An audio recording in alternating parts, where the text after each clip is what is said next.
நாமக்கல் மாவட்டம் குமாரபாளையம் ஊராட்சியில் அதிமுக சார்பில் குதிரை பந்தயம் நடத்தப்பட்டது. பெரிய குதிரைகளுக்கு 22 கிலோமீட்டரும் சிறிய குதிரைகளுக்கு 12 கிலோமீட்டர் தூரத்திற்கு நடைபெற்ற போட்டியில் குதிரைகள் இலக்கை நோக்கி சீறி பாய்ந்தோடின. வெற்றி பெற்ற குதிரைகளின் உரிமையாளர்களுக்கு பரிசுகள் வழங்கப்பட்டன.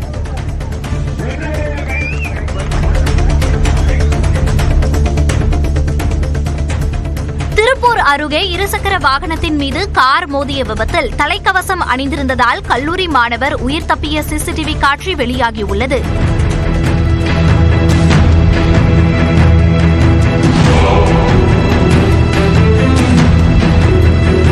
கோவையில் உள்ள தனியார் கல்லூரியில் படிக்கும் கொங்கு மெயின் ரோட்டை சேர்ந்த நிதின் என்பவர் இருசக்கர வாகனத்தில் வஞ்சிப்பாளையம் வழியாக வந்தார். சலவை பட்டறை பகுதியில் வந்தபோது எதிரே வந்த கார் மோதி தூக்கி வீசப்பட்ட அவருக்கு கால் எலும்பு முறிந்தது.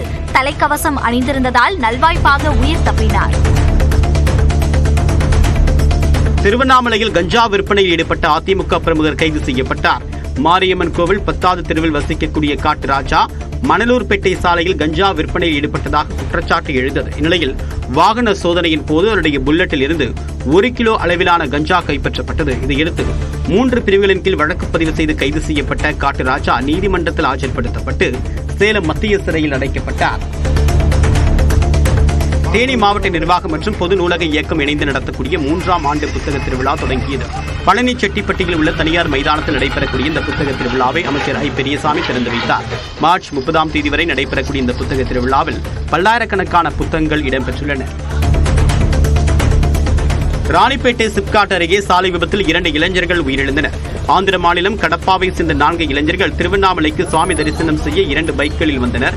ராணிப்பேட்டை சிப்காட் அருகே ஒரு பைக் மீது கண்டெய்னர் லாரி உரசியதால் விபத்து ஏற்பட்டதாக கூறப்படுகிறது. பைக்கில் இருந்து கீழே விழுந்த 2 மீது பின்னால் வேகமாக வந்த கார் ஏறி இறங்கியது. இதில் படுகாயமடைந்த நாகேந்திரன், சேஷாசலம் ஆகிய இருவரும் சம்பவ இடத்திலேயே உயிரிழந்தனர்.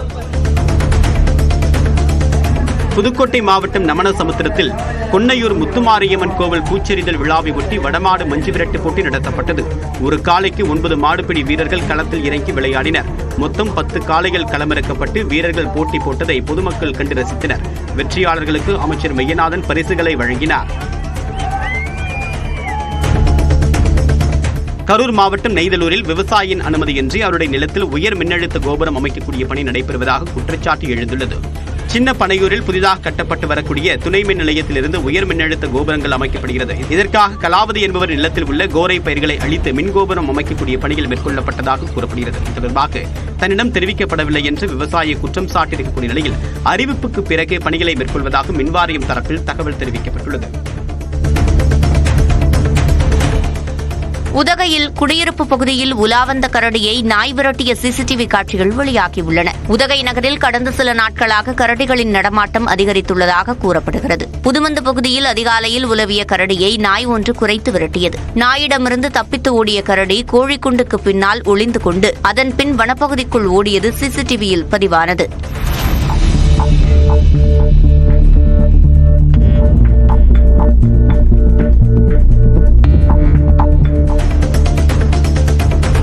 நெல்லையில் படுகொலை செய்யப்பட்ட ஓய்வு பெற்ற காவல் உதவி ஆய்வாளர் கொலை வழக்கை சிபிஐக்கு மாற்றக்கோரி உறவினர்களும் நாம் தமிழர் கட்சியினரும் ஆர்ப்பாட்டத்தில் ஈடுபட்டனர். இடப்பிரச்சினை காரணமாக கடந்த 18ஆம் தேதி ஓய்வு பெற்ற காவல் உதவி ஆய்வாளர் ஜாகிர் ஹுசேன் படுகொலை செய்யப்பட்டார்.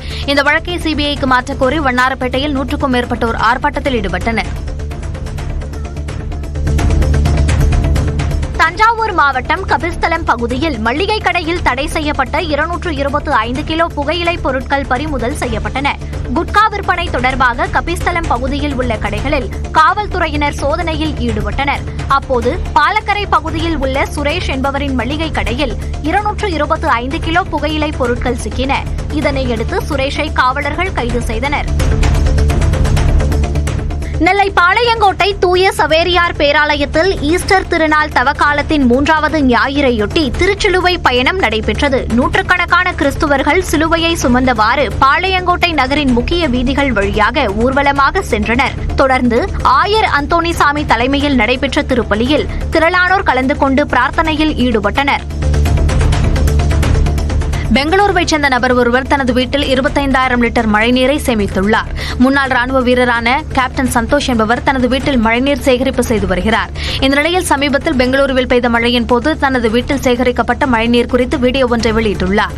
30 நிமிடங்கள் மட்டுமே பெய்த மழையில் 25,000 லிட்டர் மழைநீர் சேமிக்கப்பட்டதாகவும் இதில் 15,000 லிட்டர் தண்ணீர் வீட்டிற்கும் 10,000 லிட்டர் தண்ணீர் விவசாய நிலத்திற்கும் பயன்படுத்தப்பட உள்ளதாக அவர் அறிவித்துள்ளார்.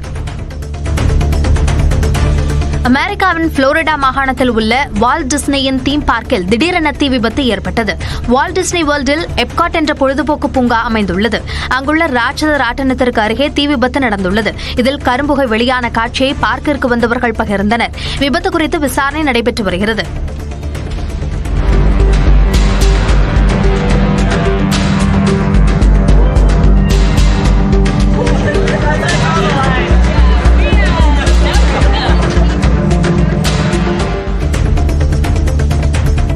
அமெரிக்காவில் 11 வயது மகனை கழுத்தறுத்து கொன்ற இந்திய வம்சாவளி பெண்ணை போலீசார் கைது செய்தனர். 48 வயதான சரிதா ராமராஜு என்பவர் 2018 ஆண்டு விவாகரத்து பெற்றார். இவரது மகன் கணவருடன் வசித்து வருகிறார். மகனை பார்க்க சென்ற சரிதா அவரை டிஸ்னி லேண்டிற்கு அழைத்து சென்றுள்ளார். பிறகு அங்கிருந்த ஹோட்டலில் தங்கியிருந்த போது மகனை கழுத்தறுத்து கொன்றுவிட்டு தானும் மாத்திரையை சாப்பிட்டு தற்கொலைக்கு முயன்றதாக தெரிகிறது. இதுகுறித்து அவரே போலீசாருக்கு தகவல் கொடுத்த நிலையில் அங்கு வந்த போலீசார் சரிதாவை கைது செய்தனர். காசாவின் குடியிருப்பு பகுதிக்குள் இஸ்ரேல் ராணுவம் வான்வழி தாக்குதலை தீவிரப்படுத்தியுள்ளது. ஏராளமான வீடுகள் தரைமட்டமான நிலையில் மக்கள் தங்கியிருக்கும் முகாம் அருகே இஸ்ரேல் குண்டு வீசிய காட்சிகள் வெளியாகியுள்ளன. 5 வார சிகிச்சைக்கு பிறகு போப் பிரான்சிஸ் மருத்துவமனையிலிருந்து டிஸ்சார்ஜ் செய்யப்பட்ட நிலையில் கத்தோலிக்க கிறிஸ்தவர்கள் மகிழ்ச்சி அடைந்துள்ளனர்.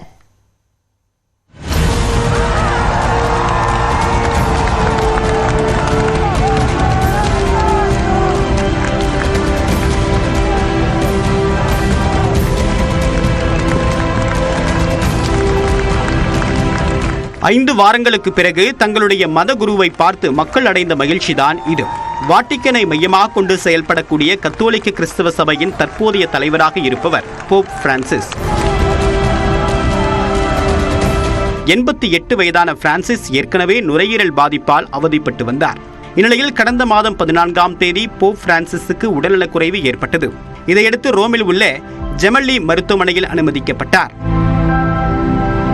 வைரஸ், பாக்டீரியா, பூஞ்சை, ஒட்டுண்ணிகள் என்று பல வகையான தொற்றுகளால் போப் அவதிப்பட்ட நிலையில் அவருக்கு இரட்டை நிமோனியா பாதிப்பு என்று மருத்துவர்கள் தெரிவித்தனர். தொடர்ந்து 5 வாரங்கள் போப் பிரான்சிஸ் சிகிச்சையில் இருந்த நிலையில் உலகம் முழுவதும் உள்ள கிறிஸ்தவர்கள் அவருக்காக பிரார்த்தனையில் ஈடுபட்டனர். குறிப்பாக அவர் சிகிச்சை பெற்ற மருத்துவமனைக்கு வெளியே பலர் மெழுகுவர்த்தி ஏந்தி வழிபட்டனர்.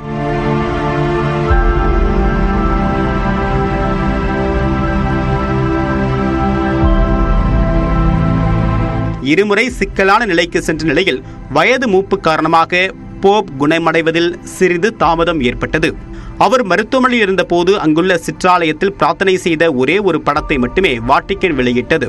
இந்நிலையில் போப் உடல்நிலை தேறிய நிலையில் ஜெமல்லி மருத்துவமனையின் பால்கனியில் வீல் சேரில் அமர்ந்தவாறே அங்கு கூடியிருந்த மக்களை பார்த்து கைகளை அசைத்தார். சற்று தளர்ந்த நிலையில் இருந்தாலும் கூட்டத்தில் இருந்த ஒரு பெண்ணை குறிப்பிட்டு தாம் மஞ்சள் பூக்களை வைத்திருக்கக்கூடிய பெண்ணை பார்க்க முடிவதாக கூறினார். E vedo questa signora con I fiori gialli. Che brava. I did see the Pope. It was actually quite a wonderful experience. This is my last day in Rome, so it's truly a blessing to see the Pope before I head out. Pope முழுமையாக உடல்நலம் தேர 2 மாதம் ஆகும் என்றும் அவருடைய மருத்துவர் தெரிவித்த நிலையில் மீண்டும் வாட்டிக்கனுக்கு திரும்பியுள்ளார்.